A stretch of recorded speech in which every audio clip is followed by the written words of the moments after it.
3. It demonstrated how Wheatley would be an actor in the world, and how the player would not only be interacting with him directly, but also using him to interact with the Aperture facility.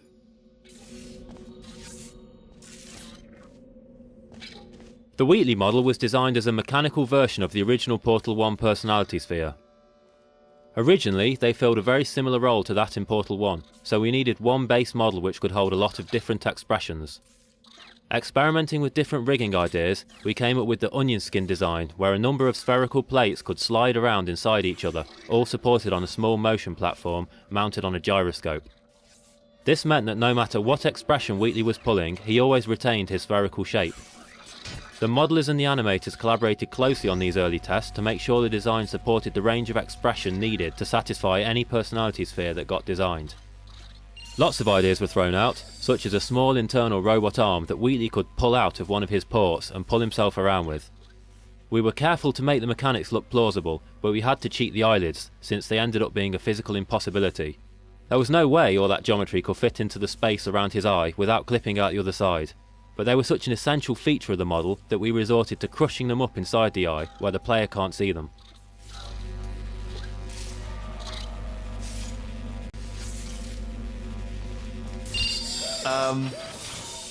Yeah, I can't do it if you're watching. Seriously, I'm not joking. Could you just turn around for a second? Alright, you can turn around now. Bam! Secret panel. That I opened while your back was turned. Pick me up. Let's get out of here. Would you pick me up? And off we go. Look at this! No rail to tell us where to go. Oh, this is brilliant. How do you make a giant mechanical eyeball express life and emotions, let alone give the impression that he's talking when he has no mouth? The animator's understanding of human behavior came in handy for bringing Wheatley the personality sphere to life. Talking is so much more than just moving a character's mouth. You have to use body language, head attitudes, and rhythm of Probably ought to bring you up to speed on something right now.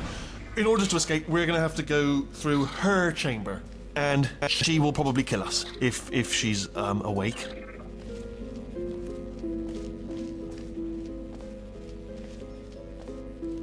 Okay, I'm gonna lay my cards on the table. I don't want to do it. I don't want to go in there. Don't go in there. She's off. She's off. Don't panic over. She's off. All fine. On we go.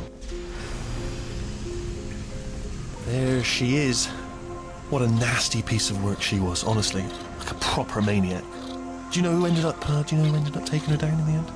You're not going to believe this. A human. I know. I wouldn't have believed either. Apparently this human escaped and nobody's seen it. Originally, GLaDOS was built to curl up and disguise herself as one of her rings, potentially explaining how she had survived the explosion at the end of Portal 1. But this wasn't a very dramatic reveal, so we threw it out in favor of spreading her out over a greater distance.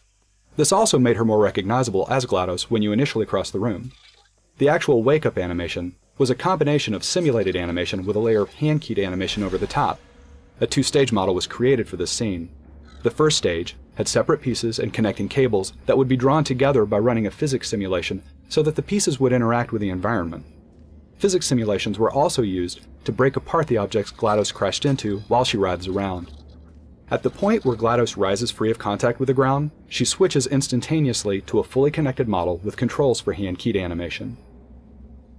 From this point, the animator enhanced GLaDOS's awakening by hand, choreographing the violent chaos of her re-emerging consciousness, while at the same time conveying the weight of a machine the size of an airliner. Once the hand-keyed animation was done, a final simulation pass was run to animate the cables and dangling parts of GLaDOS's body. The scene was produced very rapidly for an E3 deadline, and a traditional rig for the sequence was never fully realized. This made it difficult when we extended the sequence after E3 to add further animation, but we accomplished it by bearing in mind that GLaDOS herself is pretty broken at this point. The last part of the sequence requires the player to lose control of their view while being immobilized by a giant mechanical pincher. Once the controlled camera takes over, a careful alignment and time synchronization was required to make all the hand-animated models and camera interact with each other. Each of the stages in this wake-up scene contain a variety of processes that are very challenging to achieve live in a game engine. Look for a switch that says escape pod. Alright, don't touch anything else. Not interested in anything else. Don't touch anything else. Don't even look at anything else. Just, well, obviously you've got to look at everything else to find the escape pod, but as soon as you look at something and it doesn't say escape pod, well, look at something else, look at the next thing, alright? But don't touch anything else or look at anything. Well, look at other things, but don't. You understand? Can you see it anywhere? I can't see it anywhere. Tell you what, plug me in and I'll turn the lights on. Let there be light. That's, God. Just quoting God. Oh, look at that. It's turning. Ominous. But probably fine, as long as it doesn't start, moving up. Now. Escape pod. It's moving up. Okay, no, don't worry. I've got it. This should slow it down. No, it makes it go faster. Uh-oh. Power up initiated. Okay, don't panic. All right, stop panicking. I can still stop this. Oh, there's a password. Okay, it's fine. I'll just hack it. Not a problem. A. C.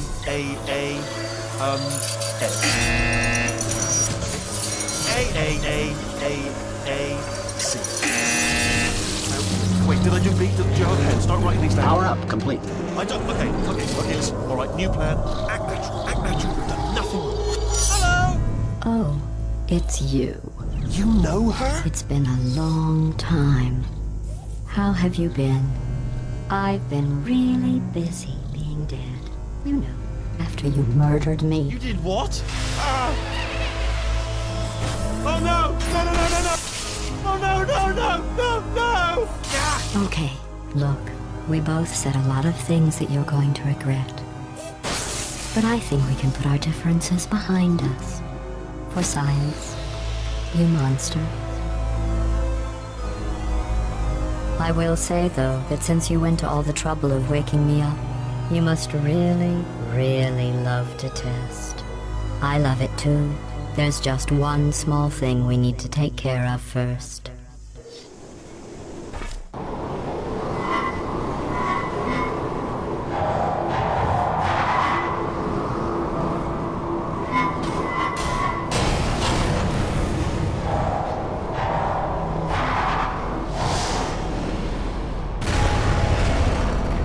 Here we are, the incinerator room.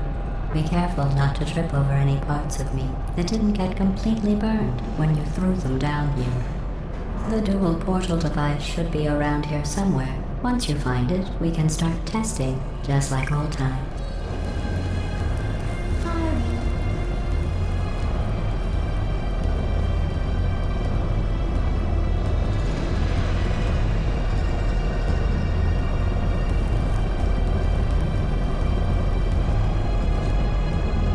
There it is.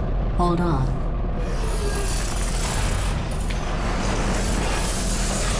There. Good. You have the dual portal device. There should be a way back to the testing area up ahead. Once testing starts, I'm required by protocol to keep interaction with you to a minimum. Luckily, we haven't started testing yet. This will be our only chance to talk. Here, let me get that for you. Do you know the biggest lesson I learned from what you did?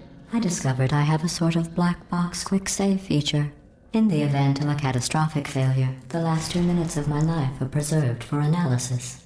I was able, well, forced really, to relive you killing me again and again, forever.